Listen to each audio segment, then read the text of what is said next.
우리가 인생을 살아가다 보면 어렵고 힘든 일들과 또 그런 상황들을 마주하게 되고, 또 그런 상황들이 내가 감당하지 못할 만큼 큰 어려움으로 다가올 때는 우리는 종종 두려움을 느끼게 됩니다. 우리가 두려움을 느끼게 되는 요인들은 몇 가지 있겠지만 한 세 가지로 나눠 본다면, 그 문제에 대해서 내가 잘 모를 때 우리는 두려움을 느끼기도 하고요. 또 그 문제에 대해서 내가 예측하지 못할 때에 또 두려움을 느끼기도 합니다. 또한 그 문제에 대해서 내가 해결할 능력이 전혀 없을 때 우리는 두려움을 느끼게 됩니다. 그래서 많은 사람들은 이런 두려움을 이기기 위해서 여러 가지 방법들을 동원하는 것 같습니다. 잘 모르기 때문에 그 문제에 대한 정보와 지식을 얻기 위해서 온 힘을 쏟습니다. 또한 예측할 수 없기 때문에 잘 예방하고 대비하려고 또 안간힘을 쓰기도 합니다. 또한 그 능력을 해결하고자 해결할 만한 많은 힘을 비축하기도 합니다. 그래서 이런 것들을 모으고 수집하고 그리고 준비하고 방비하면 그 두려움을 이길 수 있을 거라 생각하며 이 땅을 살아가기도 하죠. 하지만 그것을 아무리 잘 알고 있을지라도, 또 그것을 잘 대비하고 예방했을지라도, 또 충분한 힘이 있다라고 스스로 만족하고 있을지라도, 우리는 이 땅을 살아가다 보면 그 모든 것들도 초월할 만큼 어려운 일들을 마주하게 된다라는 겁니다. 구체적인 예를 들어보면 강력한 자연재해를 생각해 볼 수 있을 것 같습니다. 우리 장로님 기도 중에도 하셨지만 지금 한 주 사이에 참 안타까운 일들이 우리가 뉴스를 통해서 접하게 됩니다. 지진과 폭우로 인한 홍수, 그리고 여전히 그치지 않는 전쟁의 문제, 정말 많은 생명이 잃어졌고 또 참 안타까운 일들이 일어나고 있다라는 이 사실 앞에 우리가 성도로서 이 일들을 위해서 기도해야 될 때인 것 같습니다. 이런 안타까운 현실들을 좀 마주하면서 다시 한번 말씀으로 들어가 보면, 이런 아무리 좋은 정보와 지식과 또 훌륭한 예방, 대비가 있고 또 그만한 힘이 있을지라도 그것을 초월하는 두려움이 우리한테 다가올 때는 여전히 우리는 그것을 떨쳐내지 못하고 그 두려움에 잠식되어 살아갈 때가 많다라는 겁니다. 그럼 우리는 어떻게 이 땅을 살아가야 될까요? 그 두려움을 어떻게 마주하고 소화하면서 살아야 되겠습니까? 특별히 하나님을 믿는다고 말하는 그리스도인으로서, 성도로서 우리는 어떻게 이 땅을 살아가야 될까요? 오늘 본문의 이야기를 통해서 그런 부분들을 좀 같이 살펴보려고 합니다. 오늘 본문의 이야기를 다시 한번 살펴보면 이 사도들의 놀라운 모습들을 우리가 발견할 수가 있습니다. 우리가 읽은 41절 말씀에 보면 이미 사도들은 대제사장과 무리들로부터 매를 맞고 또 예수의 이름으로 말하는 것을 절대로 하지 말라라는 강력한 협박을 받는 그런 상황임에도 불구하고 사도들은 그 두려움 속에서도 오히려 기뻐하고 있다. 내가 고난받는 것을 합당한 자로 여김받는 것을 굉장히 자랑스럽게 여기고 있는 모습을 우리가 보게 됩니다. 여전히 자신들을 위협하고 죽이려는 그 살기가 등등한데 어떻게 이런 일들을 계속해서 할 수 있느냐라는 것이죠.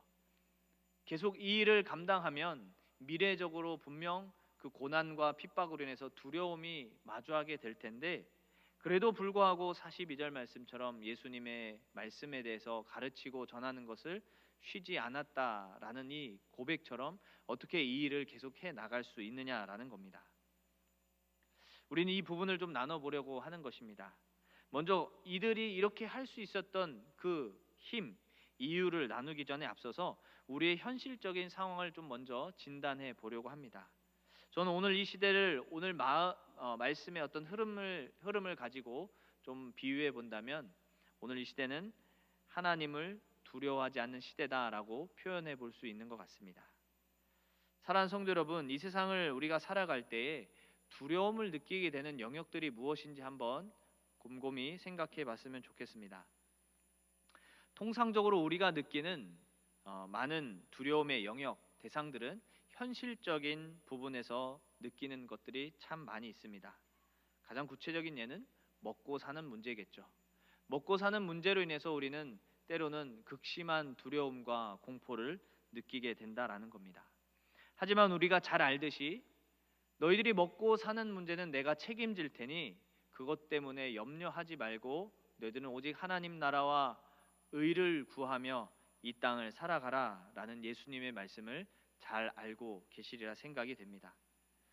이 말씀을 잘 알고 있는데 그럼에도 불구하고 그 현실적인 문제 앞에서 여전히 두려움에 떨고 있고 그것에 얽매여 있고 그것에 전전긍긍하며 산다라면 우리는 그렇게 결론을 내려볼 수 있을 것 같습니다. 결국 하나님의 말씀보다 예수님의 가르침보다 하나님이 그렇게 책임지시겠다라는 하나님의 일하심보다 현실적인 문제가 더 두렵습니다라고 정의하여 결론 내려볼 수 있다라는 것이죠.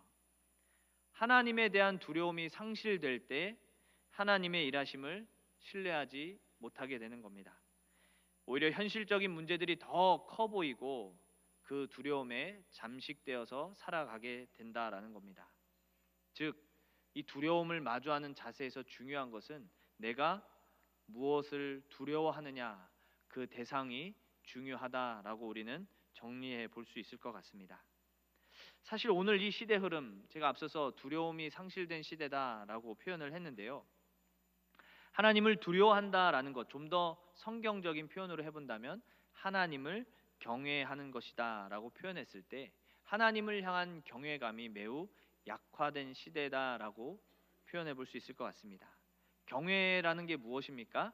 바로 하나님과 인간이 결코 같아지거나 닮아질 수 없는 존재적 차이에서 오는 두려움이 경외입니다. 그런 존재적 차이에서 오는 경외, 그 두려움으로 살아갔던 이 인류는 종교개혁 이후부터 시작된 이 계몽주의가 시작되면서 인본주의와 이성주의가 발전하기 시작했고 그 결과 신에 대한 이해가 바뀌어지기 시작했습니다. 하나님에 대한 두려움, 신에 대한 두려움은 폭군, 독재자라는 이미지로 씌워지기 시작했습니다. 반대로 신에 대한 이해의 또 다른 측면이 또 강조되기 시작합니다. 그 부분은 정말 우리가 같아질 수 없는 분, 그 하나님께서 이 땅에 친히 사람으로 오셔서 우리를 구원하셨다라는 측면을, 즉 예수님의 신성이 아닌 인성적인 부분을 더 강조하다 보니 하나님에 대한 사랑과 따뜻함은 굉장히 풍성하지만 반면 하나님에 대한 두려움은 굉장히 약화되었다라는 겁니다. 이번 7월에 청년들과 함께 키르기스탄 단기 선교에 갔었는데 그곳에서 김보연 선교사님이 청년들과 대화 중에 그런 이야기를 했습니다. 오늘 이 시대는 하나님에 대해서 두려움, 무서움을 많이 잊어버린 것 같습니다 라는 이야기였습니다. 참 공감이 되는 말 중에 하나였습니다. 여러분 어떠신가요? 오늘 이 시대 하나님을 두려워하고 있는지 우리가 한번 스스로에게 질문해 봤으면 좋겠습니다. 즉 하나님에 대한 두려움의 실종 시대가 오늘 우리가 마주한 시대다라는 겁니다. 제가 이런 무거운 이야기를 먼저 하는 것은 사실 오늘 본문의 이야기가 바로 하나님을 두려워하지 않는 사람들과 하나님을 두려워하는, 즉 하나님을 경외하는 사람들의 대조로 나누어서 이 본문의 이야기를 살펴볼 수가 있기 때문입니다. 이 대조를 통해서 하나님을 두려워하지 않는 자들은 어떤 삶의 방식을 살아가는지, 또 반대로 하나님을 경외하는 사람들은 어떤 삶의 방식을 살아가는지 우리가 분별할 수가 있고, 또 그로 인해서 나는 그럼 하나님을 경외하며 살고 있는가도 진단할 수가 있기 때문에 먼저 이 이야기를 나눠 보았습니다. 그렇다면 오늘 본문으로 들어가서 그럼 누가 하나님을 두려워하지 않는 사람들인가 우리가 먼저 살펴보도록 하겠습니다. 하나님을 두려워하지 않는 사람들 누구인지 살펴보면 오늘 우리가 읽은 40절에 잘 나와 있습니다. 사도들을 채찍질하고 예수의 이름으로 말하는 것을 금하고 협박하는 그 무리들. 우리가 읽진 않았지만 이 사건의 시작점 5장 17절에 가보시면 그 무리들을 이야기하고 있습니다. 바로 대제사장과 사두개인 당파들이다 라고 본문이 증언하고 있습니다. 이 무리들이 바로 하나님을 두려워하지 않는 사람들이었습니다. 그렇다면 이들이 왜 이 사도들을 붙잡고 때리고 협박하고 있을까? 우리가 그 시작점을 좀 찾아보면 사도행전 3장에 가보시면 우리가 잘 아는 이야기 에피소드가 하나 있습니다. 바로 성전 미문 앞에서 날 때부터 걸을 수 없었던 안진뱅이 한 사람이 구걸하고 있는 장면입니다. 그곳에서 베드로와 이 요한은 그 거린을 바라보며 내게 은과 금은 없지만 나사렛 예수 이름으로 일어나 걸으라라는 놀라운 믿음의 선포와 함께 단 한 번도 걷지 못했던 이 거린이 그 자리에서 벌떡 일어나 하나님을 찬양하고 걷기도 하고 뛰기도 하는 이 놀라운 기적이 일어났습니다. 베드로와 요한만 목격한 것이 아니라 이 당시 이 절기를 지키기 위해서 왕래하던 수많은 사람들이 저 사람은 단 한 번도 걸어보지 못한 채 저기서 구걸하던 사람인데 어떻게 걷고 있지, 어떻게 뛰고 있지, 어떻게 성전까지 들어와서 하나님을 찬양할 수 있지라는 놀라운 이 장면을 목격하게 되고, 이 일로 인해서 베드로의 설교와 권면으로 약 5천 명이나 되는 장정들이 예수님을 믿고 사도들을 따르는 놀라운 일들이 일어나기 시작했습니다. 여러분 한번 상상해 봤으면 좋겠습니다. 예루살렘이 어떻게 됐을까요? 예루살렘 성전이 어떻게 됐을까요? 5천 명이나 되는 수많은 사람들이 예수를 믿기로 결단하고 사도들을 따르는 이 운동, 아마 예루살렘이 떠들썩했을 것입니다.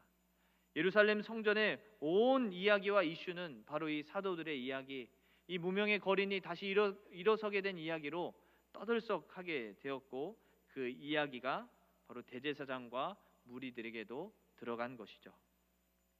그래서 대제사장과 무리들은 사도들을 붙잡아서 신문하기 시작한 겁니다. 왜 신문했을까요? 바로 이들의 관점에서 보면 사도들을 따르는 이 무리들이 늘어난다라는 것은 자신들이 가지고 있었던 공회의 영향력과 유대 사회에 가지고 있었던 자신들의 정치력이 약화될 것을 굉장히 우려하고 두려워했기 때문입니다.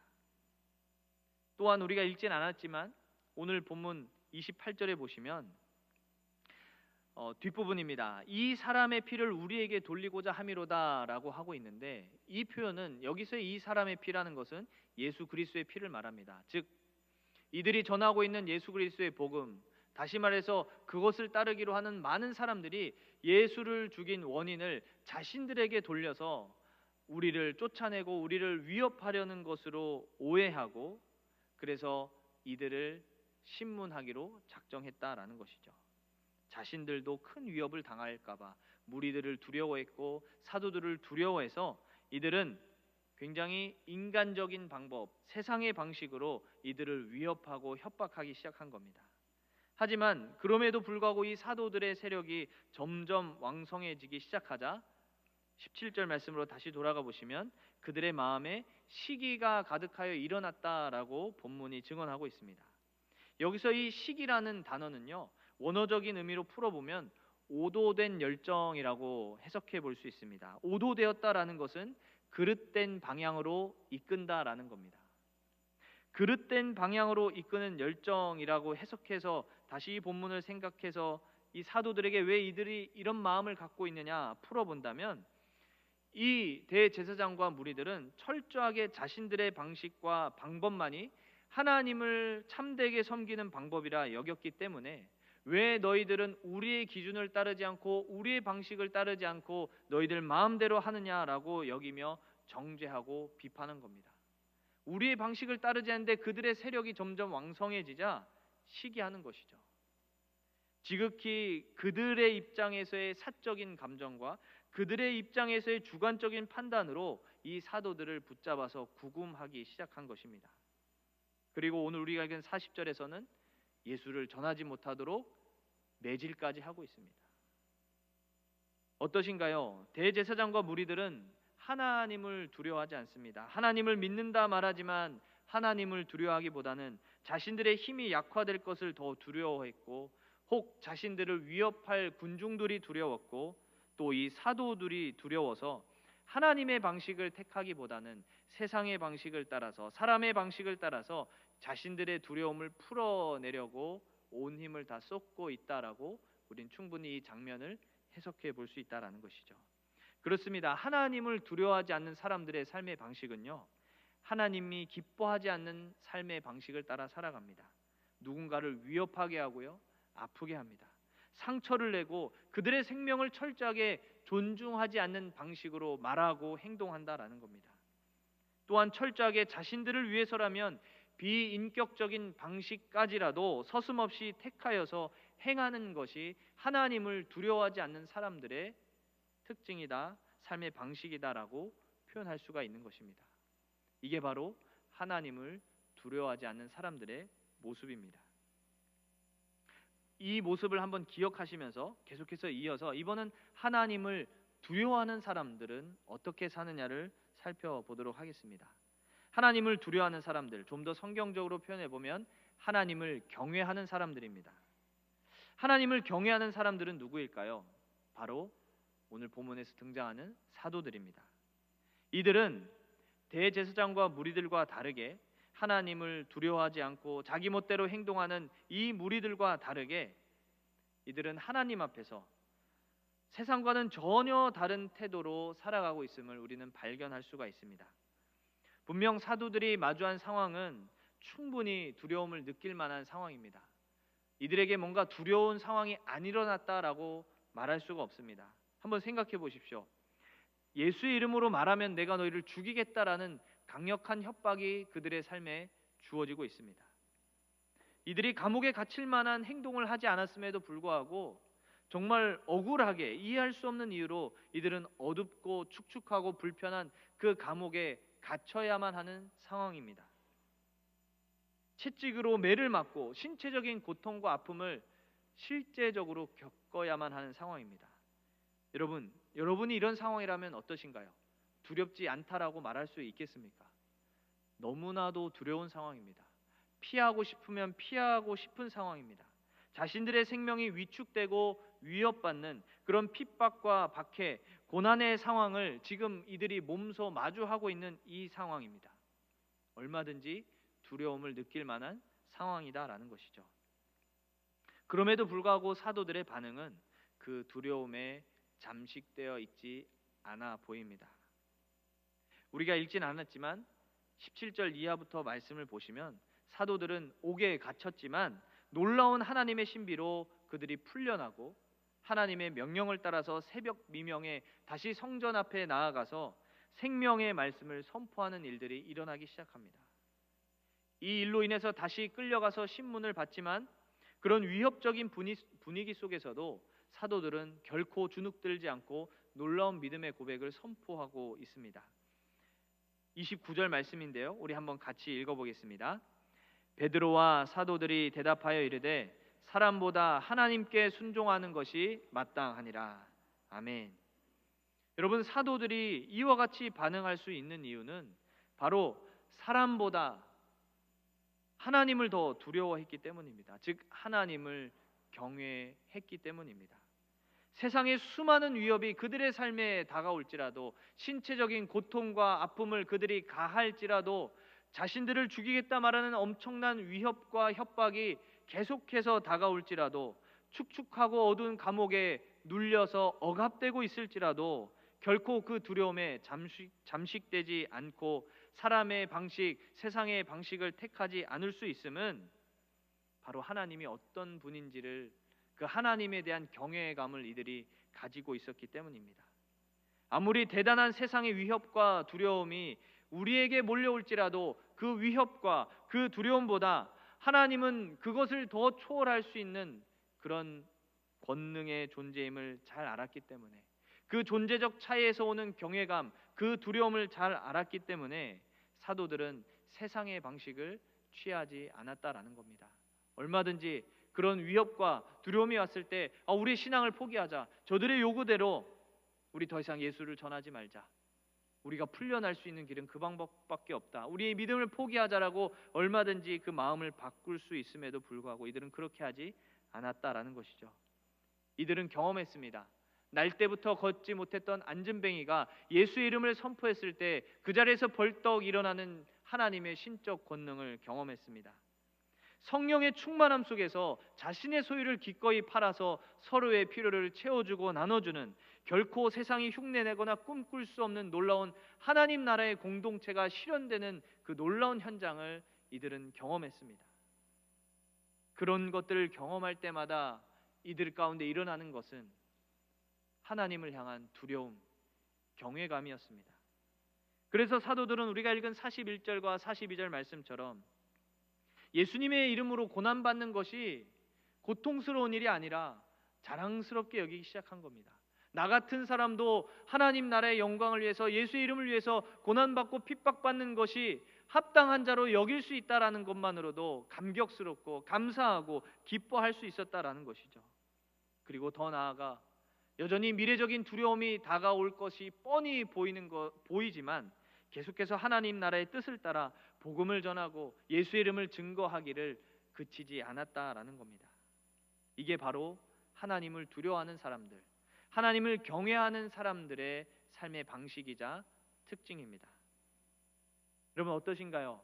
하나님을 두려워하지 않는 사람들의 삶의 방식과 하나님을 두려워하는 사람들의 삶의 방식을 우리가 간략하게 나누어 보았습니다. 이런 두 대조 속에서 우리가 어떻게 이 땅을 살아갈 수 있을까를 고민하기 전에 우리가 먼저 우리의 삶을 한번 진단하고 점검해 보았으면 좋겠습니다. 나는 과연 하나님을 경외하며 살고 계신가요? 사랑하는 성도 여러분, 이 시점에서 각자의 삶을 돌아보면서 나는 과연 하나님을 경외하면서 살고 있는지를 진단하고 점검해 보았으면 좋겠습니다. 이것을 분별하는 방법은 제가 앞서 말씀드리고 소개해 드렸듯이 내가 어떤 삶의 방식을 따라 사느냐를 생각해 보면 충분히 분별해 볼 수 있을 것 같습니다. 나는 하나님을 믿지만 가정 안에서, 교회 안에서, 일터 안에서, 이웃과의 관계 안에서, 나의 삶의 모든 영역 안에서 나는 어떤 삶의 방식을 가지고 이 땅을 살아가고 있는지 진단해보자라는 겁니다. 이 세상을 살아가면서 나는 누군가에게 아픔과 상처를 주고 불의하고 부정한 방식들을 아무렇지도 않게 선택하고 하나님의 방식과는 어떤 접점도 없는 세상의 방식으로 살아가려는 그런 연약한 모습들이 혹 내 삶에 있다면 우리는 과연 하나님을 경외한다라고 말할 수 있을까요? 사사로운 나의 감정과 나의 주관적인 기준과 판단에 벗어난다고 생각하여서 정죄하고 비난하는 삶을 살고 있다면 나는 과연 하나님을 경외한다 말할 수 있을까요? 너무 사소한 일인데 그렇게 중요한 일이 아님에도 불구하고 그릇된 열정을 쏟아 부으면서 내 방식을 주장하고 내 마음대로 모두가 다 흘러가길 원하는 자세로 살아간다면, 누군가 그것을 끌고 와야 되는 강압적인 태도로 그렇게 살아가고 있다면 과연 내 삶이 하나님을 경외하는 삶이라고 말할 수 있을까요? 특별히 오늘 제목처럼 두려운 상황들이 내 삶에 엄습할 때에 하나님을 찾고 구하기보다, 아니 기도는 했지만 바로 세상으로 나아가면 세상의 방식을 얻기 위해서, 세상의 힘을 얻기 위해서, 그래서 그 내 두려움을 극복하기 위해서 하나님이 아닌 세상을 택하며 살기에 전전긍긍하고 있다면 과연 나는 하나님을 경외한다 말할 수 있을까요? 저 역시도 목사지만 참 연약하고 부족한 사람입니다. 지난 목요일이었던 것 같습니다. 수요일 저녁이었던 것 같습니다. 목요일 새벽기도 설교 담당이어서 수예배 마치고 저녁에 이제 집에 들어갔는데 아이들이 잠을 자고 있지 않습니다. 설교 준비를 해야 되는데 잠잘 생각을 하지 않으니 설교에 대한 부담감 때문에 아이들을 자꾸 나무라는 제 모습을 생각해 보게 됐습니다. 여러분 객관적으로 생각해 보면 6살 아이와 40이 다 돼가는 사람이 싸우고 있는 겁니다. 빨리 자라, 왜 안 자냐, 윽박 지르는 거죠. 내일 아빠 설교 준비해야 되는데 빨리 지금 뭐하냐, 빨리 자야지. 6살 어린이가 제 마음을 이해할 수 있겠습니까? 여러분 우리 삶에 이런 너무 사소한 것이지만 하나님의 방식보다는 세상의 방식대로 내 감정 분출하는 그대로 그렇게 살아가는 모습들이 많이 있다면 저 역시도 과연 하나님을 경외한다 말할 수 있겠느냐라는 것이죠. 여러분 이런 모습들이 우리 안에 있다면 결과적으로 우리는 하나님을 온전히 경외하지 않는 것이고요, 더 나아가서 우리는 하나님을 두려워하며 살고 있는 것이 아니라 하나님을 가볍게 여기며 살아간다라고 진단을 내릴 수밖에 없는 것입니다. 물론 우리의 연약함이 하나님을 한결같이 온전한 마음으로 신뢰하지 못하고 흔들릴 수 있습니다. 하나님을 향한 그런 우리의 마음이 약해질 수도 있습니다. 그렇기 때문에 우리는 하나님을 향한 이 경외를 점검해야 되는 겁니다. 왜냐하면 다시 하나님을 붙들고 신뢰할 수 있는 그 힘, 이 땅에서 마주하게 되는 수많은 상황과 환경으로 두려움 앞에서 다시 마주하고 맞설 수 있는 그 근원적인 힘은 다른 것에 있는 것이 아니라 바로 하나님을 향한 경외감에서부터 출발하기 때문에 우리는 반드시 이것을 점검해야 된다라는 겁니다. 어떤 상황과 환경이 내 삶에 몰려와서 나를 두렵게 할지라도 세상의 방식을 따르지 않고 다시 하나님을 향하게 할 수 있는 힘, 그것은 바로 하나님을 경외하는 것에서부터 시작되는 것입니다. 그렇기에 우리는 하나님을 경외하는 그 경외하는 마음을 회복해야 합니다. 그것을 돕기 위해서 우리는 오늘 본문 안에서 하나님은 하나님을 경외하는 자들을 위해서 어떻게 일하시는가를 발견할 때에 우리는 하나님을 향한 경외감을 다시 회복해 볼 수 있을 거라 생각이 되며 말씀을 나눠보려고 합니다. 하나님은 하나님을 경외하는 자들을 위해서 일하시는 분이십니다. 오늘 본문 안에서도 하나님께서는 하나님을 경외하는 사람들을 위해서 어떻게 일하시는지를 증언하고 있습니다. 우리가 읽진 않았지만 23절 말씀을 주목해 보시면 이르되 우리가 보니 옥은 든든하게 잠기고 지키는 사람들은 문에 서 있으되 문을 열고 본즉 그 안에 한 사람도 없더이다 하니. 여러분, 이 상황은 이미 사도들이 붙잡혀서 감옥에 갇힌 상황이었습니다. 그런데 그날 밤 주의 천사가 그 자리 가운데 함께해서 이들을 끄집어내고 성전으로 옮겨 놓은 상태입니다. 그런데 놀라운 상황은 옥문은 여전히 닫혀 있고 사람들도 그대로 서 있다라는 것이죠.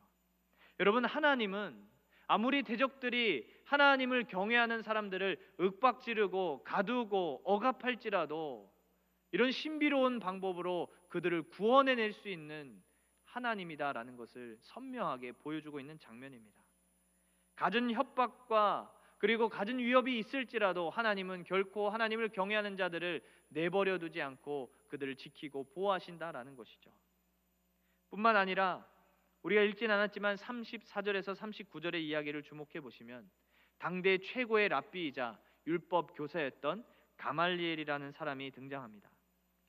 이 사람이 나타나서 오히려 이 사도들을 변호하고 이 상황을 중재하려는 이야기가 진행되고 있는데, 사실은 이 이야기의 뉘앙스는 그렇습니다. 가말리엘은 그렇게 말하는 것이죠. 야, 드다나 유다와 같이 이단 무리들이 갈릴리에서도 일어났고 예루살렘에도 일어났지만 그들의 결과를 봐라. 다 죽임당하자 도망가자 와해됐고 떠나갔다. 그들은 하나님이 택한 사람들이 아니다. 그렇기 때문에 우리도 이 사도들에게 굳이 우리의 더러운 손을 묻혀서 피 묻힐 필요가 없다라는 것이죠. 하나님이 택하였으면 하나님이 하실 것이고 사람의 일이라면 반드시 무너질 것인데 우리가 굳이 무엇하러 그렇게 할 필요가 있느냐라는 겁니다. 이 말의 배후에는 우리가 하나님의 일이다라는 거예요. 사도들은 사람의 일이다라는 거예요. 그렇기 때문에 우리가 그렇게 나설 필요가 없다라는 교만한 간계가 그들의 말에 담겨져 있는 것이죠. 그런데 하나님은 어떠신가요? 그들의 간악한 화려한 언변 속에서도 그것까지도 하나님은 사용하셔서 자신을 경외하는 사람들을 풀어내고 구원하고 다시 일터와 삶의 현장으로 되돌아가도록 사용하신다라는 거예요. 하나님은 그런 일들까지도 대적들의 위협까지도 합력하여 선으로 바꾸시는 역전의 하나님으로 나타나셔서 하나님을 경외하는 사람들을 위해서 친히 일하시는 분이다라는 것을 오늘 본문이 선명하게 드러내고 있는 것입니다. 사랑하는 성도 여러분, 우리는 어떻게 살아야 되겠습니까? 명확하게 드러나고 있습니다. 바로 그 하나님을 경외하는 그 경외감으로 우리 앞에 마주하는 모든 두려움 앞에 내가 설 수 있는 근원적인 힘은 바로 그 하나님을 경외하는 것, 하나님을 두려워하는 것에서부터 시작함을 우리가 알고 그 하나님을 붙들며 살아가는 주의 신실한 백성들이 다 되시기를 주님의 이름으로 소망합니다. 오늘 본문의 이야기는 분명하게 이것을 드러내고 있습니다. 그렇기 때문에 우리는 이 세상을 마주하게 되는 수많은 두려움 앞에서 우리가 취할 자세는 분명합니다. 바로 하나님을 경외하는 우리의 중심을 견고하게 세워가는 것이죠. 나의 삶의 방식을 계속해서 점검하셔야 됩니다. 하나님을 경외하는 자답게 나는 오늘도 살고 있는가? 나는 하나님의 방식답게 이 땅을 살아가고 있는가를 계속해서 점검할 때 우리는 그 두려움을 마주하는 첫 단추를 꿰 나갈 수가 있는 겁니다. 여러분, 이 사실을 알고 있다면, 하나님이 경외하는 자들을 위해서 일하고 있다는 사실을 선명하게 알 수 있다면, 여러분 어떠신가요? 그 경외감, 하나님의 존재를 내가 아는데 이 땅에 어떤 두려움과 위협과 어려움 따위가 우리 눈에 들어올 필요가 있겠습니까? 하나님이 우리와 함께 하시기 때문에 우리는 더 이상 그것에 전전긍긍하고 그것에 끌려다닐 필요가 없다라는 겁니다. 그 문제가 해결이 되든지 아니면 지금 사도들이 처한 상황처럼 계속해서 그 위협과 두려움이 따라오든지 상관없이 그 하나님을 향한 경외감 때문에 우리는 계속해서 두려움 앞에 담대히 설 수가 있는 것이고, 하나님이 나에게 맡기신 나의 생명을 하나님의 방식을 따라 이 땅을 살아낼 수가 있게 되는 것입니다. 사랑하는 성도 여러분, 하나님께서는 하나님은 경외하는 자의 삶을 반드시 책임지시고 인도하신다라고 약속하십니다. 시편 111편 5절 말씀입니다. 우리 다 같이 한번 읽어보겠습니다. 여호와께서 자기를 경외하는 자들에게 양식을 주시며 그의 언약을 영원히 기억하시리로다. 아멘. 여러분, 이 말씀을 신뢰하십니까? 여러분, 그렇다면 우리는 하나님 경외하기를 힘쓰셔야 합니다. 하나님을 두려워하셔야 됩니다. 내 삶의 방식이 하나님을 경외하는 방식을 떠나 세상의 방식과 세상의 그런 습관을 따라 살아갈 것이 아니라 하나님의 방식을 따라 살기를 힘쓰고, 그 하나님의 방식 속에서 하나님의 경외함을 더 충만하게 붙들며 살아갈 때 우리는 이 땅에서 두려움을 마주하며 살아갈 수가 있는 것입니다. 반대로 하나님을 두려워하지 못하고 하나님을 가볍게 여기고 오히려 사람을 더 두렵게 여기고 세상을 더 두려워 여기며 살아갈 때에 오늘 읽진 않았지만 사도행전 5장 1절에서 11절에 등장하는 에피소드가 있습니다. 바로 아나니아와 삽비라 이야기입니다. 하나님을 속이고 사람을 속여 자신이 더 영광스럽게 보이려고 했던 이 두 사람의 최후, 우리가 너무 잘 알고 있습니다. 이것은 하나님께서는 하나님과 상관없이 하나님을 두려워할 줄 모르고 하나님을 경외하지 않고 세상의 방식대로 살아가는 그 모든 것에는 그것을 다 드러내고 망하게 하신다라는 것을 분명하게 말해주고 있는 이야기입니다. 사랑하는 성도 여러분, 오늘의 이 말씀을 기억하시면서 우리가 이 땅에 수많은 어려움과 환경들과 문제들이 우리에게 다가올지라도 나는 하나님을 경외하는 사람이다. 나는 하나님과 함께하는 사람이다. 그 하나님을 나는 두려워할 줄 아는 사람이다. 그래서 나는 세상을 두려워하는 것이 아니라, 문제를 두려워하는 것이 아니라 더 하나님 붙들며 이 땅을 살아가겠노라. 그렇게 결단함으로 인해서 여러분의 삶에 어떤 문제와 환경과 어려움들이 두려움으로 다가올지라도 그것을 마주할 수 있는 존재, 그것을 극복할 수 있는 존재, 그것을 소화할 수 있는 그런 믿음의 성도로 이 땅을 살아갈 줄 아는 신실한 우리 대구주일교회 모든 권속들이 되시기를 주님의 이름으로 축복합니다. 아멘.